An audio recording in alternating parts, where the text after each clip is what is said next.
Hello అండి, welcome back to my channel. అన్నం లేదా రోటీలోకి ఎంతో రుచిగా ఉండే బెండకాయ పుల్లకూరని ఎలా చేసుకోవాలో చూసేద్దాం.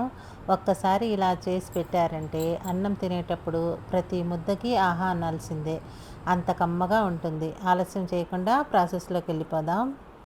బెండకాయలను శుభ్రంగా కడిగి పెట్టుకొని అవి తరిగి పెట్టుకున్న తర్వాత 2 ఉల్లిపాయలు, 3 టమాటాలు, 4 పచ్చిమిరపకాయలను కూడా తరిగి పక్కన పెట్టేసుకోవాలి. స్టవ్ పైన గిన్నె పెట్టుకొని అందులో ఆయిల్ వేసి ఆయిల్ వేడెక్కిన తర్వాత ఆవాలు, జీలకర్ర చిటపటలాడిన తర్వాత దంచిన వెల్లుల్లి రబ్బలను వేసుకొని అందులో కొద్దిగా ఇంగువను వేసి కరివేపాకును కూడా వేసి వేయించుకోవాలి.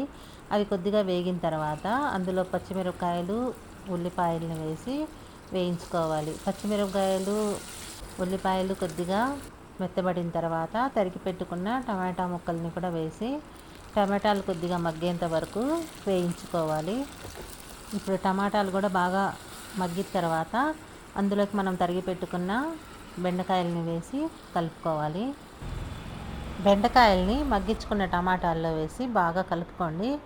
ఇప్పుడు ఇందులో కొద్దిగా పసుపు, రుచికి సరిపడా సాల్ట్, కొద్దిగా మసాలా కారం కూడా వేసుకోండి.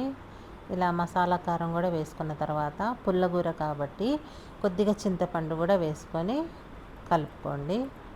ఇవన్నీ బాగా బెండకాయలకి పట్టేటట్టు బాగా కలుపుకొని ఒక కప్పు నీళ్లు వేసుకొని మూత పెట్టేసుకొని బెండకాయలు మెత్తగా ఉడికేంత వరకు ఉడికించుకోవాలి. బెండకాయలు తింటే లెక్కలు బాగా వస్తాయో లేదో తెలియదు, కానీ ఈ బెండకాయ పులిహోర తింటే మాత్రం కడుపు నిండా తృప్తి మాత్రం గ్యారంటీనండి. ముఖ్యంగా రాగి సంగటి అండి. వేడి వేడి రాగి సంగటిలో నెయ్యి వేసుకొని ఈ పుల్లగూర వేసుకొని తింటుంటే అబ్బబ్బబ్బబ్బా అమృతంలాగా ఉంటుందండి. బెండకాయ పుల్లగూర అనేది రాయలసీమ ప్రాంతంలో ఫేమస్ అయిన ఒక రుచికరమైన ఆరోగ్యకరమైన వంటకం అండి ఇది. ఇందులో ఉపయోగించే బెండకాయల వల్ల ఎన్నో ఆరోగ్య ప్రయోజనాలు ఉన్నాయి. చిన్నపిల్లల మేధాశక్తి కూడా దీంతో పెరుగుతుందని పెద్దలు చెప్తూ ఉంటారు. మేము చిన్నప్పుడు కూడా బెండకాయలు తిను, లెక్కలు బాగొస్తాయి, తెలివి బాగొస్తుంది అని ఏడిపించేవాళ్ళు. బెండకాయల్లో మనం వేసిన నీరంతా ఇంకిపోయేంత వరకు ఉడికించుకోవాలి. తర్వాత చల్లార్చుకొని అందులోకి కొద్దిగా కొత్తిమీరను వేసుకొని పప్పుగుత్తితో మెత్తగా ఎనుపుకోవాలి. కొత్తిమీర ఫ్లేవర్ పుల్లగూరకి మరింత రుచినిస్తుంది.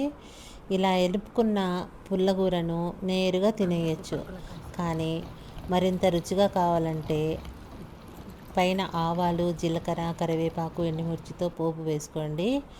అంతేనండి, వేడి వేడి అన్నంలోకి ఈ పుల్లగూరను వేసుకొని తింటుంటే స్వర్గమేననుకోండి. మీరు ట్రై చేసి ఎలా వచ్చిందో చెప్పేయండి. ఇక్కడ ఒక చిన్న టిప్ అండి, ముక్కల్ని మరీ మెత్తగా మెదిపేయకండి. పుల్లగూరలో బెండకాయలు అక్కడక్కడ తగులుతుంటేనే టేస్ట్ బాగుంటుంది.